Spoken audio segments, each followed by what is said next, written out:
Hello বন্ধুরা, কেমন আছো তোমরা সবাই? আশা করি ভালো আছো। আজকে তোমাদের সাথে কাস্টার্ডের রেসিপি শেয়ার করবো। তো চলো স্টার্ট করা যাক। এখানে দেখো, কাস্টার্ড বানানোর জন্য একটা কড়াইয়ের মধ্যে 1 লিটার আমুলের দুধ নেওয়া হয়েছে। ওই দুধটাকে দেখো এখানে খুন্তি দিয়ে ভালো করে নড়াতে নড়াতে ফুটাতে হবে যতক্ষণ না দুধের কোয়ান্টিটিটা হাফ হয়ে যাক। এখানে দেখো একদম কন্টিনিউয়াসলি খুন্তিটাকে তোমাদেরকে নাড়াতে হবে। মা ভালো করে এখানে নাড়িয়ে নিচ্ছে। তারপরে দেখো একটা বাটির মধ্যে এই দুধটা বার করে রেখেছে। আর এখানে দেখো আমরা কাস্টার্ড পাউডার নিয়েছি, বাটারস্কচ ফ্লেভারের কাস্টার্ড পাউডার নেওয়া হয়েছে। আর 3 চামচ কাস্টার্ড পাউডার এই বাটির মধ্যে দেখো দিয়ে ভালো করে গুলিয়ে নিতে হবে, একদম লাম্পস ফ্রি করে ভালো করে গুলতে হবে। একই ডাইরেকশানে গুলতে হবে তোমাদেরকে। এখানে দেখো মা ভালো করে গুলে নিচ্ছে। ছোটো ছোটো ছোটো ছোটো দানা হওয়া উচিত না এটার মধ্যে, একদমই লাম্প ফ্রি হওয়া উচিত এটা। দেখো মা এখানে গুলে নিচ্ছে ভালো করে। এরপরে এই কাস্টার্ড পাউডারটাকে, যে দুধটা আমরা ফুটাচ্ছি ওই দুধের মধ্যে অল্প অল্প করে অ্যাড করব আর সমানে খুন্তিটাকে নড়াতে থাকবো। এই প্রসেসটা কিন্তু অনেক ইম্পর্ট্যান্ট হচ্ছে, খুন্তিটাকে কিন্তু কন্টিনিউয়াসলি তোমাদেরকে নড়াতে হবে। এ দেখো এখানে অল্প অল্প করে মা অ্যাড করছে, অল্প অল্প করে অ্যাড করছে আর খুন্তিটাকে কিন্তু সমানে নাড়াচাড়া করছে। এই গরমের টাইমে ফ্রুট কাস্টার্ড একটা খুবই ভালো রেসিপি হচ্ছে, তাই না?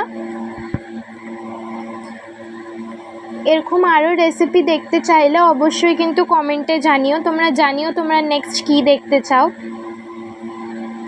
আমাদের ভিডিওটা যদি ভালো লেগে থাকে তো অবশ্যই লাইক, কমেন্ট আর শেয়ার করবে, আর চ্যানেলটাকে সাবস্ক্রাইব করে দিবে।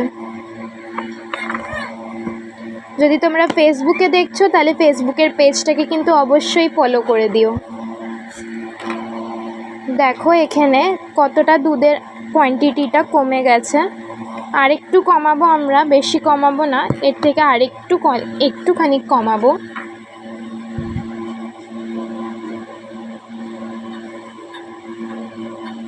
এই যে দেখো এরপরে এটার মধ্যে চিনি অ্যাড করা হচ্ছে। এখানে 6 থেকে 7 চামচ আমরা চিনি দিয়েছি।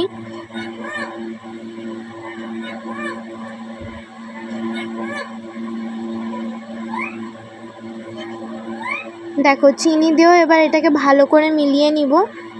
মিলিয়ে দেখো কোয়ান্টিটিটা কত কম হয়ে গেছে। এরপরে একটা কাঁচের বাউলের মধ্যে এটাকে বার করে নিলাম। দেখো সবগুলো কাস্টার্ডটাকে বার করে নেওয়ার পরে এটাকে ফ্রিজের মধ্যে একটু সেট হতে রাখবো।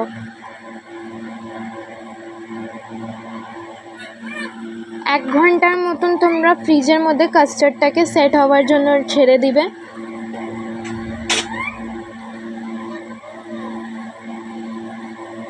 আর এই যে দেখো এখানে বাকি ফ্রুটসগুলো কেটে রাখা হয়েছে, তরমুজ, কলা, আঙ্গুর, আপেল, এগুলো সব ছোটো ছোটো করে কেটে রাখা হয়েছে। দেখো এখানে পাশে আরেকটা প্লেটের মধ্যে আনার আছে। এই সব ফলগুলোকে কেটে রেখেছি, বেদানাগুলোকে সব কিছুকে কেটে রেখেছি। আর এখানে দেখো এই যে কাস্টার্ডটা, তোমরা দেখতেই পারছো থিকনেসটা। ফ্রিজের মধ্যে রাখার পরে সেট হওয়ার পরে তোমাদেরকে দেখাচ্ছি। তারপরে দেখো একে একে ফলগুলোকে সব মিশিয়ে দিতে হবে। দেখো এখানে আপেলটা মিশাচ্ছি,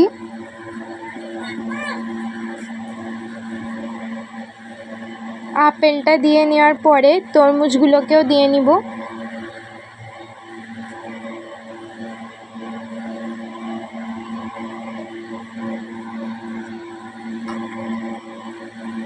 দেখো তরমুজ দেওয়ার পরে কলাগুলোকে দিয়ে নিচ্ছি, মা দিয়ে নিচ্ছে এখানে।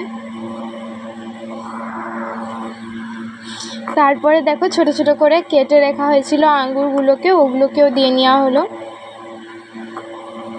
আর এখানে দেখো বেদানাগুলোকেও দিয়ে নেওয়া হয়েছে। দিয়ে নিয়ে তারপরে একটা চামচের সাহায্যে সব কিছুকে ভালো করে মিক্স করে নেওয়া হচ্ছে।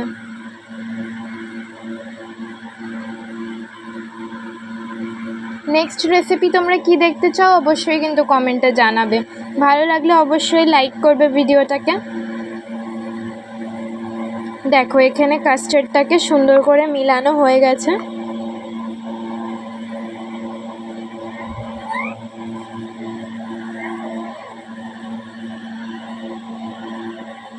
তোমাদের বাড়িতে যদি কাজু থাকে তো তাহলে তোমরা কাজুটাকেও অবশ্যই মিলিও, কিন্তু আমাদের বাড়িতে অ্যাভেলেবেল ছিল না তাই আর কাজুটাকে দেওয়া হয়নি। তারপরে দেখো এখানে তোমাদেরকে একটা বাউলে সার্ভ করে দেখাচ্ছি। এখানে দেখো মা দুটো বাউলের মধ্যে সার্ভ করে নিচ্ছে।